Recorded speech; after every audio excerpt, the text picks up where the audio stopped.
Podcast is now starting. All attendees are in listen-only mode. Hey, good morning. My name is Lance French. I'm the Business Development Manager for W&M Environmental, and I'd like you to welcome to our webinar on No Matter What, Safety First. Our experts for today are W&M's Conan Reed, and with us again, Nick Foreman. Welcome, Nick and Conan. Good morning. Good morning. Thanks for joining us today. Before we get started, I want to go over a few housekeeping items. If you have any questions, please send them to me through the chat tab on the GoToWebinar window. If we don't get to your questions, I will make sure Nick and Conan see it, and then we'll get an answer to you as soon as possible. We are recording this webinar, and it will be available to rewatch on our website very soon, along with the slides. And I will send you guys an email with the links when they're made available. So let's get to it. My phone is blowing up, so I'm either hoping that everybody can see the slides okay, because usually when I start these things, and it's not going well, my phone starts to ring. So, okay, so let's introduce you to our experts. Nick Foreman, you are a CPS, Certified Safety Professional. Yeah, CSP, but yes, you got it. What did I say? CPS. CPS, okay. I hope I don't have to deal with CPS very often. What is CPS? I don't even know what that is. He's our North Texas Industrial Division Manager. He has a BS in Biology from Texas A&M and a Master in Public Health. Yep. And you've been with 12 years, 12 long years. So, and Conan, you are a GSP. It's a graduate safety practitioner. General Safety Practitioner. Graduate safety practitioner. Okay, and so you're our North Texas Industrial Project Manager. You have a BS in Occupational Safety and Health. So what's the difference between the GSP and a CSP? The CSP is a certified safety professional. The GSP is the graduate safety practitioner. Both are under the Board of Certified Safety Professionals. Yeah. Conan knew before I did that he wanted to do safety, so he went to school for it. I had to go back and take 2 tests. He just has to take 1. So he chose it. We twisted your arm. Yes. Okay, good. Excellent. So, hey, this is kind of a first for us. For the first time in a long time, we have somebody on our webinar that wasn't from Texas A&M. So, hey, Conan, congratulations! You came the from barrier. Murray State. Where is Murray State? I know I should know Murray this. State University is in Kentucky. All right. Go. What are they? The Racers. Go Racers. All right. Yes. Okay. Okay. So let's get started. So what makes a strong safety culture? What we have talked about, what makes a strong safety culture is a company that has a clear, identifiable safety vision. So these companies identify to their employees and to everyone where they want to go. Their safety vision is identifiable. They post it, and they get everybody on board.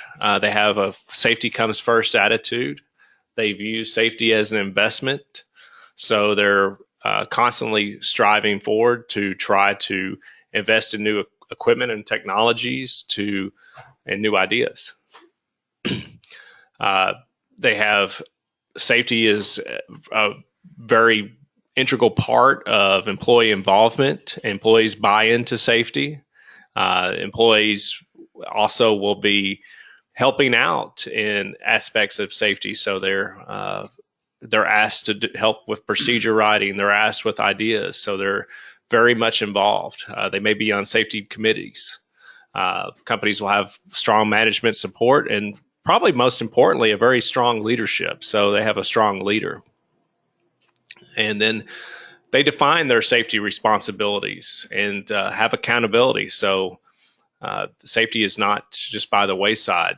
People are accountable. It's part of when you get a promotion, safety is part of that. Even in job descriptions, it'll say you have, you're expected to be safe on a day-to-day basis. You'll be working with the such and such machinery, and so you need to know how to work that machine safely, and we'll go through all the training. It's the employer's responsibility to train the employee, but it's also the employee's responsibility to make sure that they take that knowledge and run with it.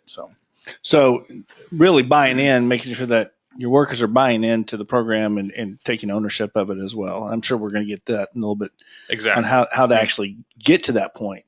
So Okay, so Yeah. So as safety people or safety-minded people, we've all seen this slide or this pyramid about 100 times. Now, what this does to me anyway, it reiterates why we focus on the basics as safety professionals and safety people in general. Um, Here, the pyramid says that for every 30,000, and again, this is on average. So don't feel like if you're counting your near misses and you get to 2,999, don't feel like you're going to have a fatality the next day. It's on average, and hopefully you don't have 3,000 near misses, but this is just an average here. So what we do as safety professionals is we try to focus on the unsafe acts, and we try to train employees and ingrain in them the safety aspects that they do on their job every day so that we can reduce the number of the unsafe acts that create unsafe conditions. So if you reduce that number or you prolong that on average 30,000 um, unsafe conditions and unsafe acts, then you prolong the near misses, you prolong the accidents without lost time, and you can go a lot longer without having an incident. So that's why we really focus on the basics, and you grow your safety culture from the basics on the ground level and build up to it. So okay, so those are actual reported, or those are the actual near misses. So is there a difference? yeah, so some places are very good at reporting near misses and stuff like that. Some places aren't. In my opinion, the more apt your employees are to report a near miss, the stronger culture you have because they're comfortable with the safety culture. They know that they're not going to be reprimanded for saying, "Yeah, I almost got hurt." You don't want to instill that into your employees. You don't want to have the fear of God in them. You want to train them to be prepared if they're safety. You want to train them to recognize safety issues and don't touch live wires. You don't want them to be walking on surfaces that are slippery and have trip and slip hazards, that kind of stuff. You want to train them and have them be prepared so that they are helping you in reporting near misses. Because what that does is you can take those near misses then and you can do an investigation and make a corrective action for all those near misses. So you've got your near misses reporting. You can use that to determine, where you are in safety. You can say, okay, we're doing a wonderful job in reporting our near misses. We've got employees very much involved. If you use near miss reporting and you notice, a drop off in the number of near misses reported, there's other measures you can use. But hopefully, you've actually are reducing those unsafe acts because it's in the mindset of those employees. Hey, if I report this, they're thinking about it. Yeah. And so then when you've got those corrective actions, you put them in place.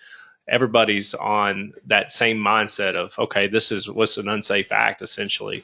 And so you're not just helping yourself at that point; you're helping all the other employees doing that same act. Absolutely. That's what I was actually going to say is that, hey, even though you're saying, hey, I had a near miss, what you're really doing is help protecting your other employees because somewhere there's a procedure that's not getting followed correctly. And so, okay, good.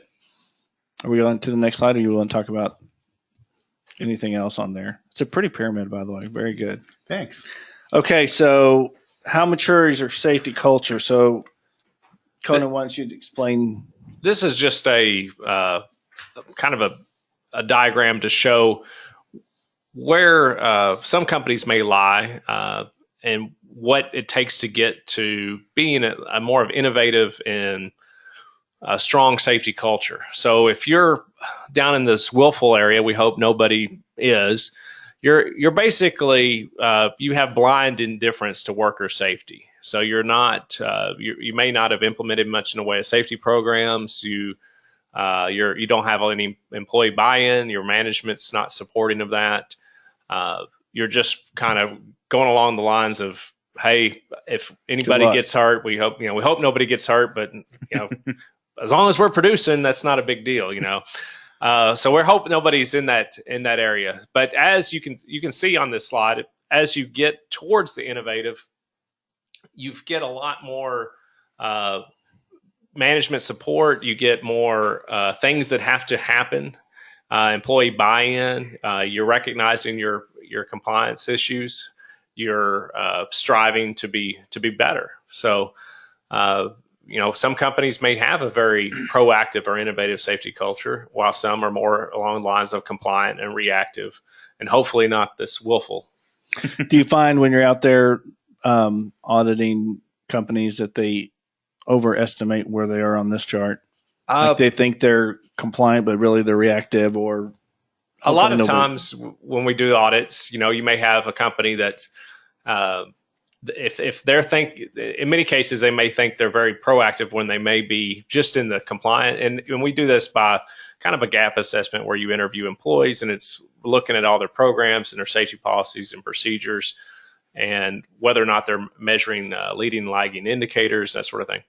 And so in many cases, you may have a company that thinks they're doing a lot better than they are. But by doing that, they can point out where they need to improve, and they can achieve maybe more proactive or innovative. Okay. Yeah, and a lot of times you'll see companies that are saying, oh, we're being proactive, we're doing the safety audit. Well, really, they're in the middle of a transaction, and the new company's coming in saying, we want to find your baseline. So it's kind of reactionary from that standpoint. And you get this, you see all sorts of people on all different types of scales here. So some places are doing the best with what they have, and they're at that point, the best that they can do is being reactive and a little bit compliant, but then they're striving to do more. They're ingraining more. They're using SOPs. They're using lockout, tagout, all that kind of stuff. So you see a whole spectrum in here. But yeah, I would tend to say that most people tend to overestimate where they are on this maturity scale. Okay, so innovative. So I'm not sure if I don't know why anybody would say, how dare you tell me I'm innovative in my safety programs, but do you have any companies out there that are close to that, or? Yes.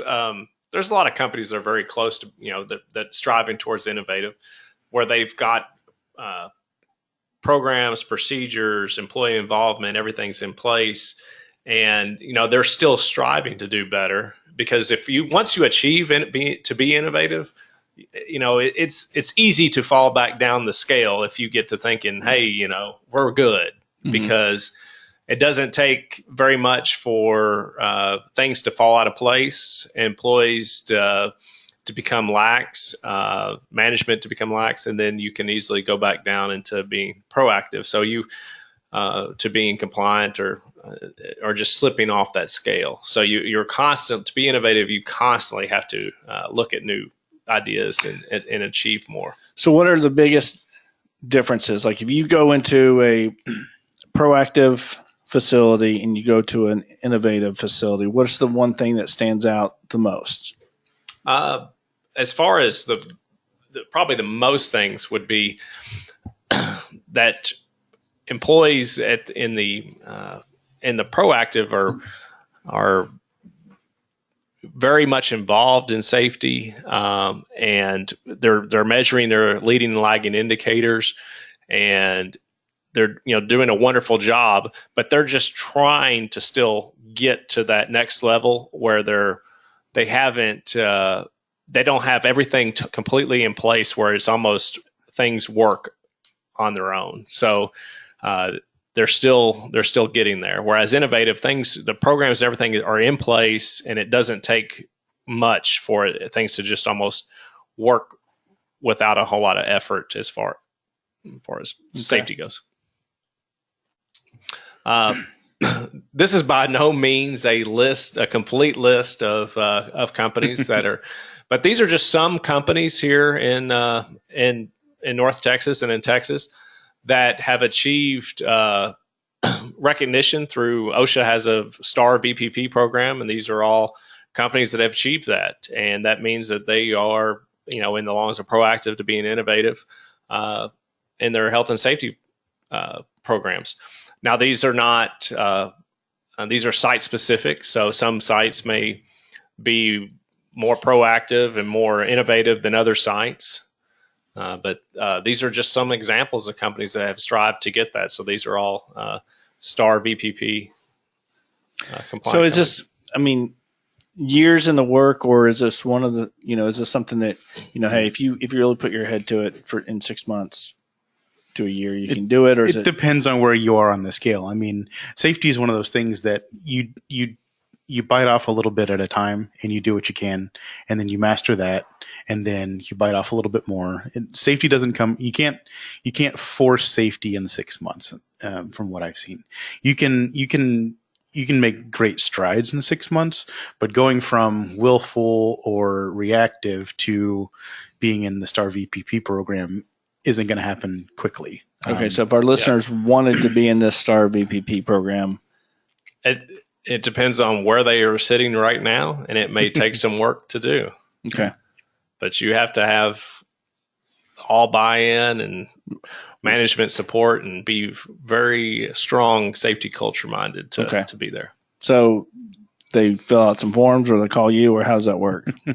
They would. Well, first they can contact us, or they can visit OSHA's got a website, and they can type in STAR VPP and find out information on there. But they could easily call us, and we can give them more information on how to achieve their STAR VPP status if they would like to. So is it just something like yay us, pat on the back, or is it something that is worth it to go after? This is a very much yay us. Yeah.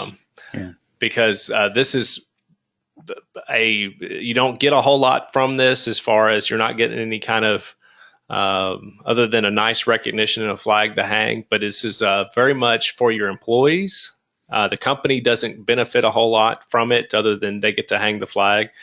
But it is a very much proud moment for the company to achieve that. Okay. Yeah. So you might not gain additional or much additional work by being STAR VPP, because some places, as long as they're getting their product, they don't necessarily care where it's coming from. But some places, particularly in today's culture, you do want to know where your stuff's coming from. Is it coming from a sweatshop in China, or is it coming from Lubbock, and you've got a VPP facility, and they're making the products the right way? They've eliminated or reduced the risk of injuries, and that means something to them. So you may not gain a whole lot financially right off the bat, but it's like Conan said, it's a very, very big deal in the safety world to get VPP. I was thinking maybe insurance wise, or if you've achieved this, your insurance rates I could pretty much guarantee they're lower, because you're right.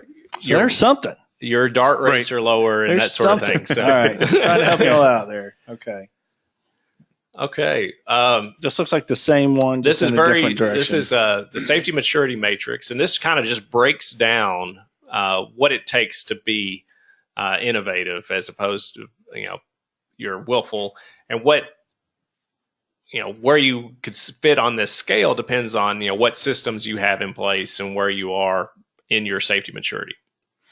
So if you can see that being innovative, it takes you have best practices that are benchmarked, you have strong leadership, you're challenging, you're making targets that are challenging, you're constantly trying to improve, you're trying for the 0 incidents, you're trying to raise that bar.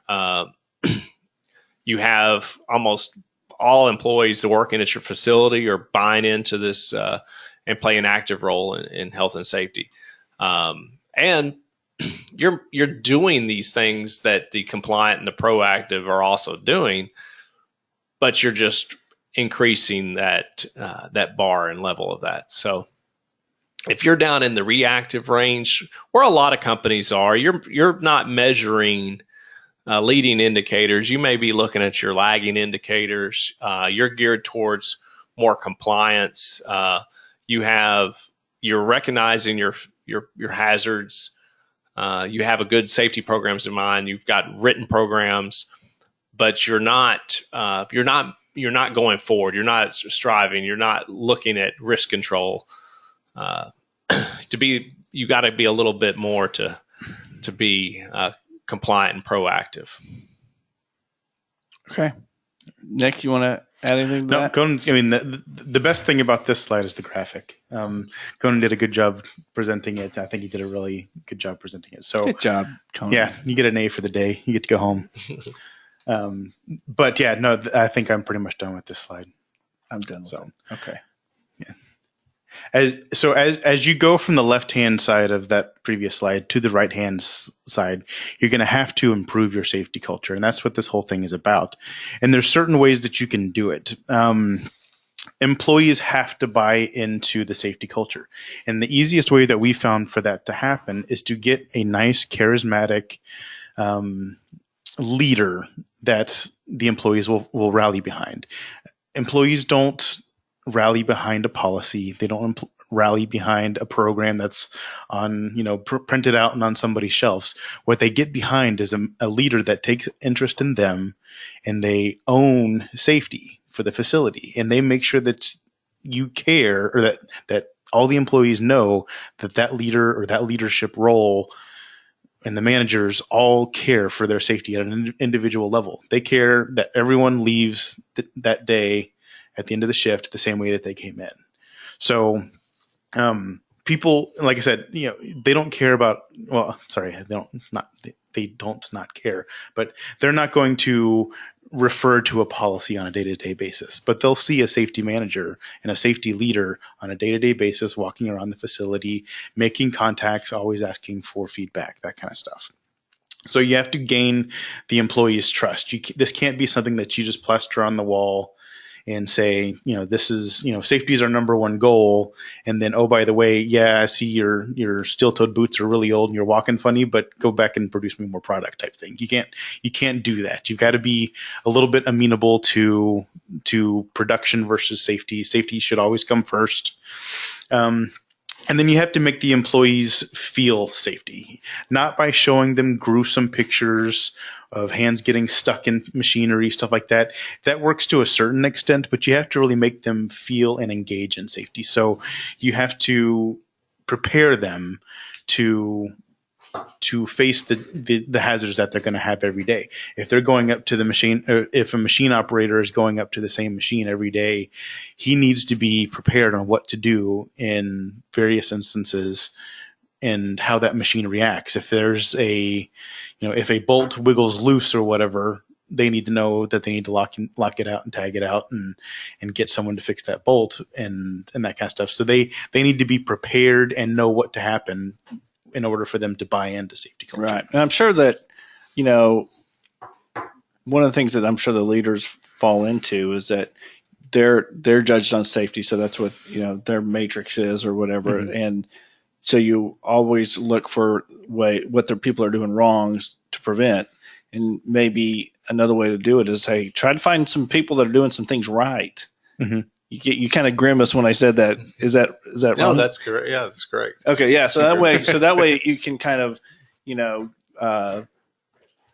encourage them to keep doing that. For lack of a better word, good behavior, which that's what it is. But. Sure. So, and that's one of the things that we'll talk about here in a little bit. But as the safety culture continues to develop and to grow from the ground up, you'll see more desire from the employees to help out. And so that's when you really get the buy-in, because you'll come to them and say, hey, we need to have an SOP or a standing operating procedure for such and such activity. And they'll say, okay, well, I do that every day. Let me write it. There's a lot more validity to an SOP that's done by someone who does that job 100 times a day, as opposed to a manager that did it 15 years ago on a different type of machine, but it's similar. So there's a lot more validity to getting it done. And there's a camaraderie between line workers as well too, that, okay, well, this is the one that line worker one put together, and I trust him a little bit more than I trust someone that I only see twice a week in a manager's meeting and he's corporate and all that kind of stuff. So obviously there's corrections and procedures that need to be in place whenever you are making SOPs or making suggestions. There's a review process for that, and you need to make sure it's correct and all that kind of stuff. But having them involved in that part of their job helps them own it as well. So, and then one of the things that that we've noticed here lately is that as a safety manager at a facility, you get wrapped up into the numbers. Okay, we've got 250 employees, and last year we only had 2 recordable incidents. Awesome. But but you don't necessarily get to know the people on an individual basis if you get stuck in the numbers. So what we've seen is that people that get out there and walk the floor multiple times a day, ask for suggestions, say, "Hey, I saw you were a little hesitant to do this earlier. Was that because you didn't know what to do? And I can help you figure out that process, or do you think you have a better suggestion?" And go spend maybe not one-on-one time, but at least small group discussions about safety with the employees. We were talking yesterday about the CEO or president that would walk through the floor. Are we coming to that, or do you want? I don't want to steal your thunder, but yeah. Well, I mean, you've already brought it up. So sorry. Well, geez, man. So sorry about one that. of the projects that I got involved in here at W&M early on in my career was helping a facility that they had already announced that they were shutting down, and people were jumping ship like crazy. But the manager of that facility said, "You know what? I'm here until the day the store shuts. So we're going to do everything we can to do it safely, and we're going to do all this kind of stuff." So he was one of those that as the plant manager, and I think he was actually CEO also, very, very well-rounded guy.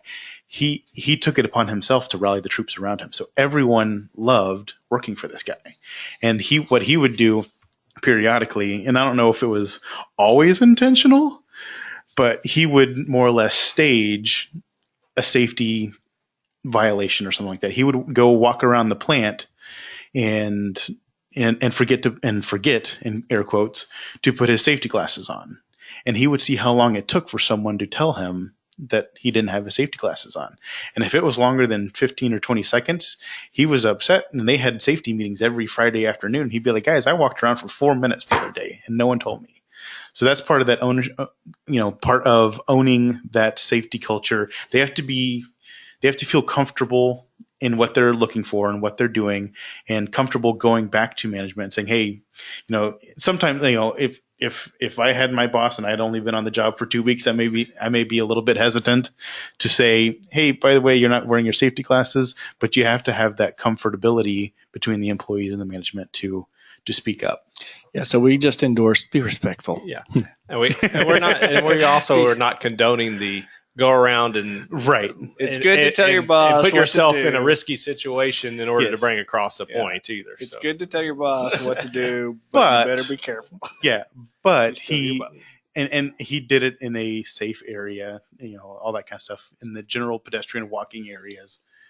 But yes, he would do that Because ultimately he's right. It's everybody's safety is everybody's responsibility.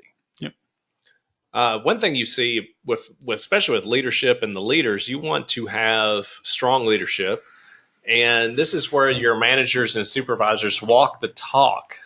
So they discuss those safety issues, like Nick was saying, with the employees. Safety is considered in all the business decisions. So when you're going to start a new process or you're getting new equipment in, you've got some management change processes in place.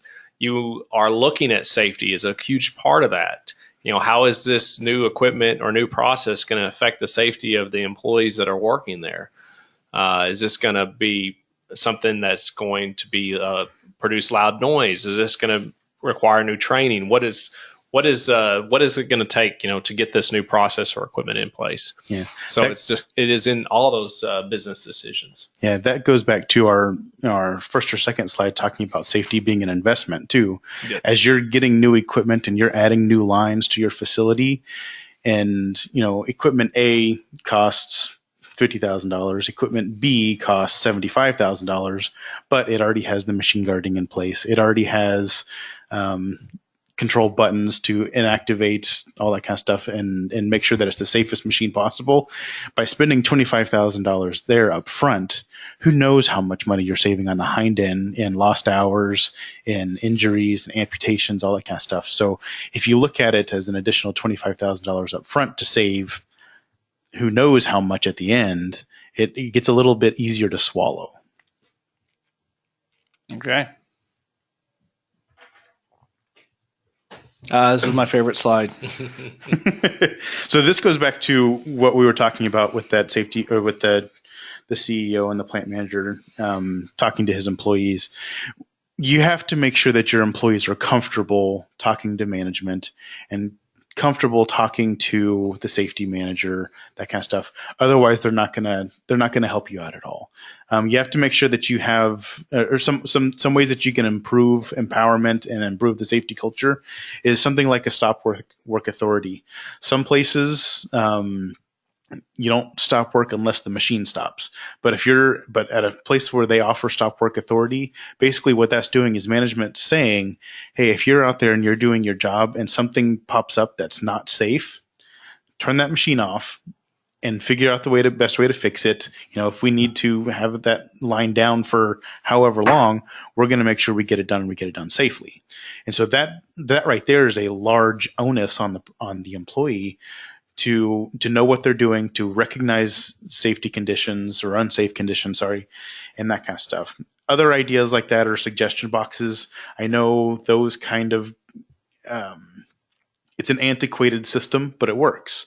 We do a lot of work with a facility up in Denton, and they have the safety manager has a suggestion box sitting outside of her office, and she checks it every Friday, and she puts them in a thing, and she prioritizes, or she puts them in a spreadsheet, and she prioritizes them and gets them addressed, and she'll follow up with who made the suggestion. Hey, I see you said that you're seeing that the ladders are slipping on the floor, whatever it is, and what kind of suggestions do you think we should make to improve on that? So suggestion boxes are good. You need to make sure that they can speak up without being reprimanded or something like that. Again, you want them to be able to report a near miss. You don't want them to fear reporting a near miss because that was almost an accident and it looks bad. No, what you're doing is you're providing data to the safety manager that would help them improve the safety culture going forward. And then, like we talked about earlier, have smaller safety committees and get them involved in that, and then have the line workers or that level employee help you with SOPs and trainings. One things that one of our facilities does that I love is they have a rotating set of trainings that they do every year, and they have departments and they rotate those departments out. So every year they, each department has a new safety topic that they have to train about, and they train all their peers. So they're learning all 12 of those at an intimate level to train their peers. So good ideas. Also with this, sometimes employees get discouraged because they may put in suggestion boxes. They may speak up about something that they see and feel that that management's not supporting them. And in many cases, this is not that the management's not supporting that employee. It may be that there is a capital cost that needs to be made to make those improvements in safety. And so sharing that with employees, with safety committees and that sort of thing. So employees, when they say, okay, we need to, one of the things we've noticed is we have some, potential risk with some lifting, heavy things. Well, it may be a capital cost for you to get some lifting devices installed at your facility. So, in an interim, you need to make some kind of, what are we going to do to make this safe for the employees so they know that you're working towards that. But, you can show that, hey, this is an investment we have to make. And you need to share that with those employees so they don't get discouraged. Because if you just let them go by the wayside, you'll have a lot of employees get discouraged about bringing up ideas and improvements if none of their ideas are taken seriously, they think. Yeah, good point. And I would imagine too that, you don't want to show pictures of, nasty stuff, but somebody would feel really bad if they saw something that they could have been prevented. They could have said something, but they didn't. Mm-hmm. That's gonna be weighing on them. The other thing I would imagine too is probably the toughest thing for leaders would be, that they're trying to initiate a culture of trust and saying, hey, I really do empower you to make these changes, but it takes time for them to actually believe them. I go, yeah, that's what you say. But, right. Yeah. So I imagine that, hey, no. So how does a leader, saying, no, I'm serious. No, I really want you to bring stuff up instead of, I'm sure that happens. Like, yeah, I know you said that, but. Yeah. That gets into. Oh, we're going into that a slide? No, that just gets into building that trust with those employees. So being out on the floor, speaking to them on a regular basis, and getting and asking questions and getting their ideas and feedback. But once you've developed that rapport, yes, you should then gain that trust. Then it goes back to finding them doing something right, high fiving, rewarding. Maybe not, but rewarding. Hey, good job. Yeah. So. One of the things that we've noticed and you saw this on the first slide about, or one of the very first slides about measuring your leading and lagging indicators. This is, if you want to be proactive, you want to be measuring both leading and lagging indicators. A lot of companies may be just looking at their lagging indicators and not measuring their leading indicators. So, they're saying, hey, we haven't had an OSHA citation. We haven't had any recordable injuries. We haven't had any workers' compensation claims. Our experience modification rate's low. Everything is, we're thinking we're doing great. And next thing you know, they have an injury or they have somebody get hurt. And that can go by the wayside because they're just focused on those lagging indicators that aren't showing them the big picture. They're showing them what's happened in the past. So you can, do those leading indicators with safety audits, measuring how effective is your training, or is everybody getting trained? The near misses we talked about. These are all measurements of leading indicators that can show you where your safety program is. So if you suddenly have a whole lot more near misses being reported, is this because maybe your reporting has gotten better, you've instilled this, or maybe you have overlooked some hazards to begin with, and now employees are speaking up and reporting these? Okay. Yeah, the end. The end. All right. Your innovative safety culture indicators. You want to make sure that there's competency. It's repetitive. It's consistent. You're not telling somebody from one thing and then changing your mind on something else. So you're reliable and consistent with your programs and policies that are in place, and your system gets to be self-maintaining. So you're not willy-washing on things where you've decided one day you're going to let somebody get away with something, and then on the next day you're changing your policy and outlook on that. Yeah. Or as your safety culture develops, you may learn that you need to be doing something differently. That's different than, being constant and reliable the whole time. If you don't know the right way to do it and you're constant and reliable and you're telling them to do the wrong thing constant reliably, then it doesn't do you a whole lot of good. It's as your safety culture develops, then you can make those changes. Okay, yeah, I know we said that in the past you could use an elevator or a ladder to get up there, but we really need to be using a man lift. It's just tall enough that we need to be using a man lift, that kind of stuff. So you can make changes, but it needs to be well announced. It needs to be universal. It needs to be it needs to be something that can be not necessarily defensible, but a corporate-wide decision that this is the change we're making. It can't just go, okay, yeah, no, on Fridays you can do this, on Wednesdays you have to do it this way. It needs to be consistent and reliable from that respect. So I'm assuming that every facility has their own different safety audit.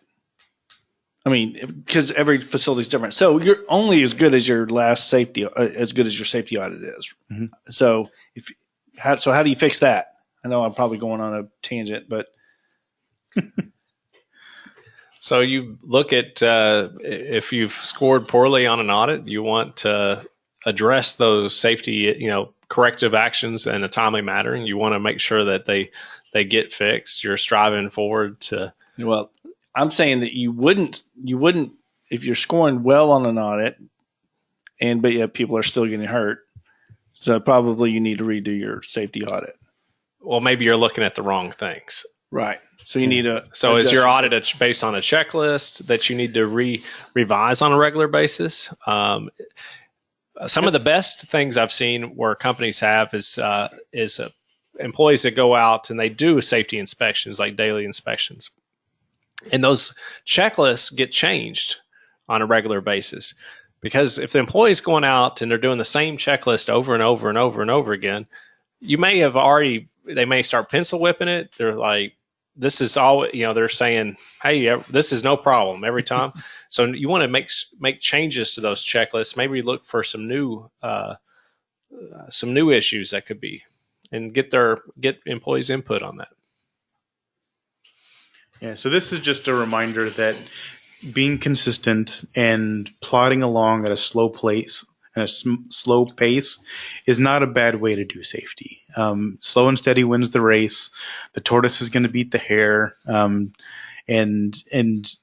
just know that it might not go quickly. As you improve your safety culture, you actually, what we've seen is that you'll go and you'll make plateaus. You'll improve a whole lot in 3 months, and then you'll plateau out. And then you'll improve a whole lot, and then 3 months out, and 3 months later you'll plateau out again. But just stick with it. Slow and steady wins the race, and you'll get there. And you do realize that the slide about consistency is not consistent with the rest of our slides. Yes, I'm well aware of the irony there. They're very good. All right, good.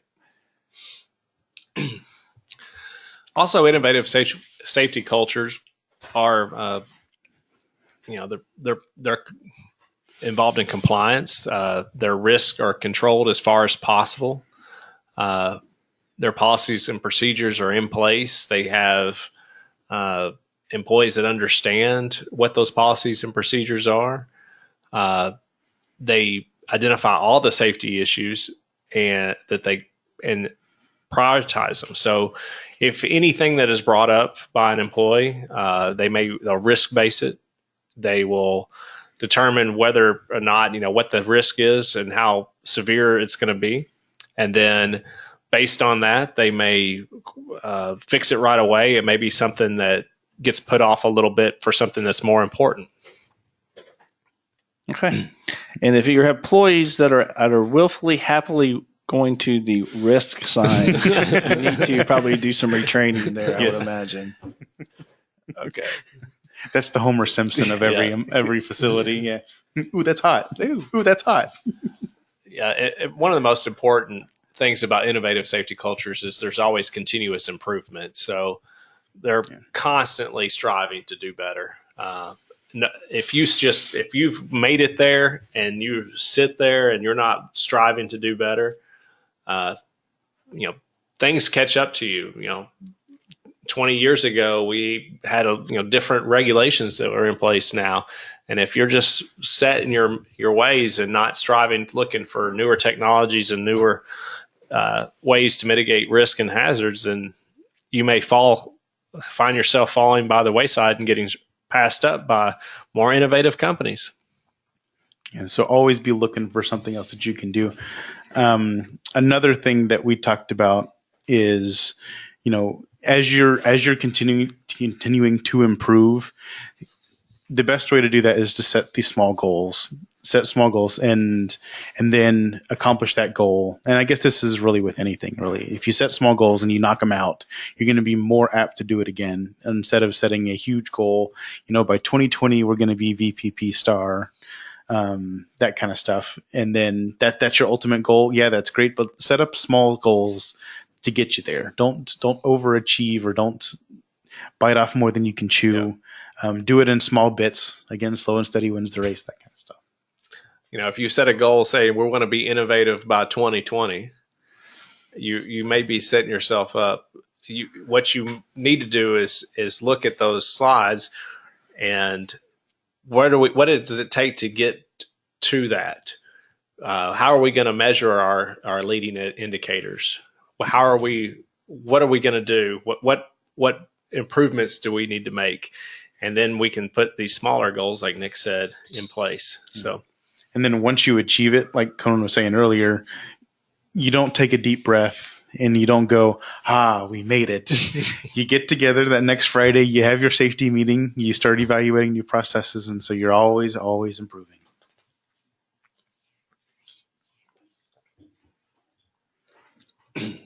So performance is another key of the innovative safety cultures. you want to make sure that those hazards are managed, maintained, controlled. They're doing safety audits, like I said before, with the employee inspections.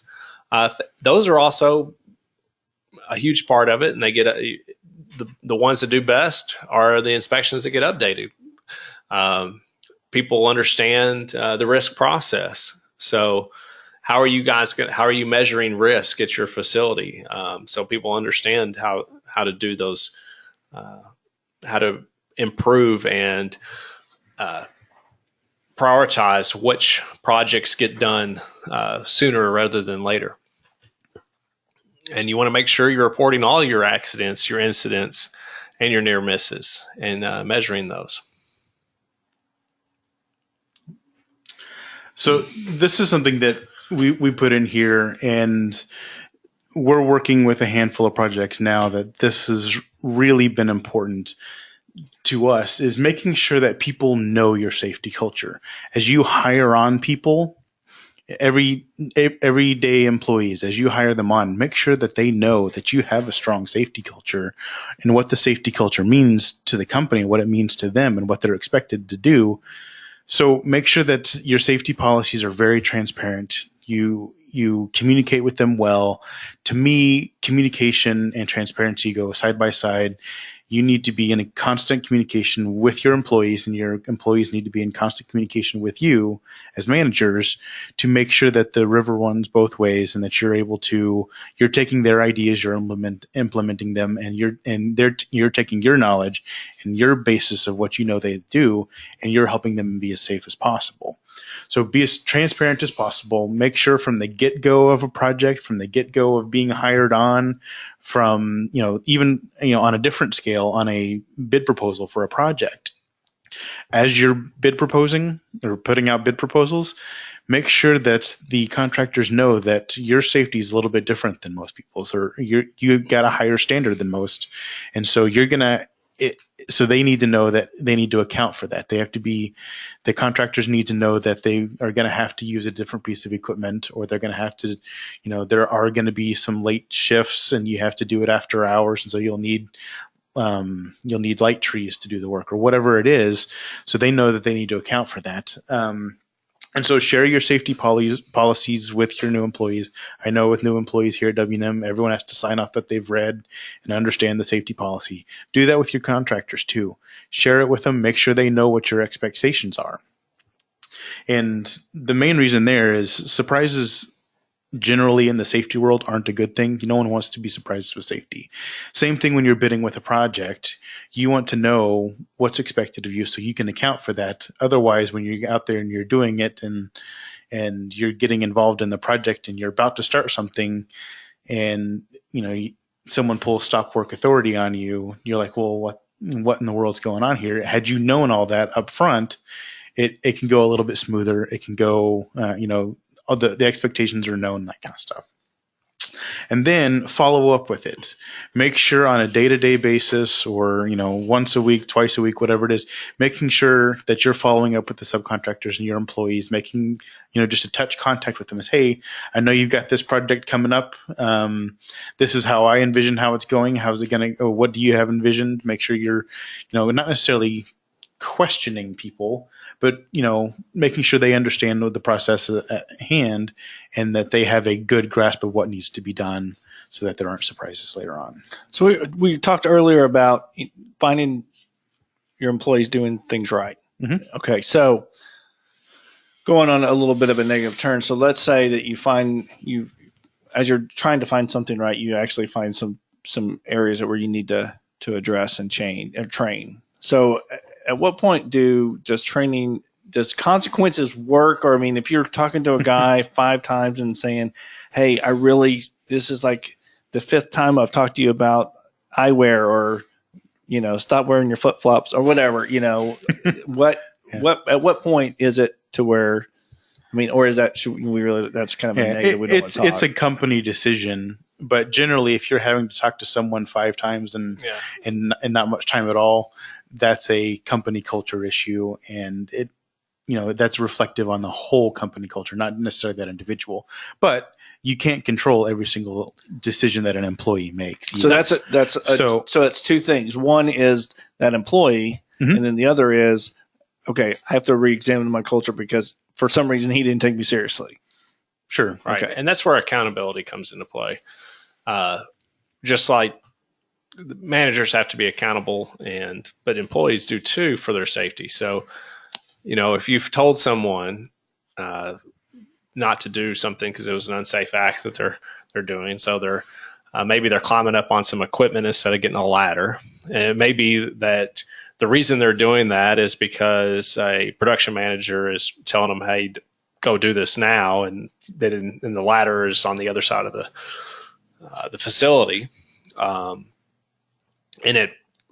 they're not using fall protection or they're putting themselves in a dangerous situation. And when you bring that up to somebody, is it a culture of the employee feels pressured because of the manager, or is it something that's corrective? And so maybe we just move the ladder to a place that's easier to get to that may be fix the problem. So looking at what the root cause of that is, and not just blaming it necessarily on that person, but there needs to be accountability on all that process. So from the best I can tell, that's the bulk of our slideshow and the bulk of the webinar. We bring this slide back up just as a way to, we've gone through the different prospects and what makes a good, innovative company, and everyone should be striving to be on the right-hand side of this slide. If you look through these characteristics and you look through this kind of stuff and you see that you're in the willful or the reactive, you should be wanting to be in the compliant range pretty quick. If you look in the reactive and compliant and you see that's where you're hanging out, you should strive to be proactive. And then ultimately, we all need to be striving to be an innovative safety culture that's the safest. It's the well-oiled machine. That's, you have employee buy-in.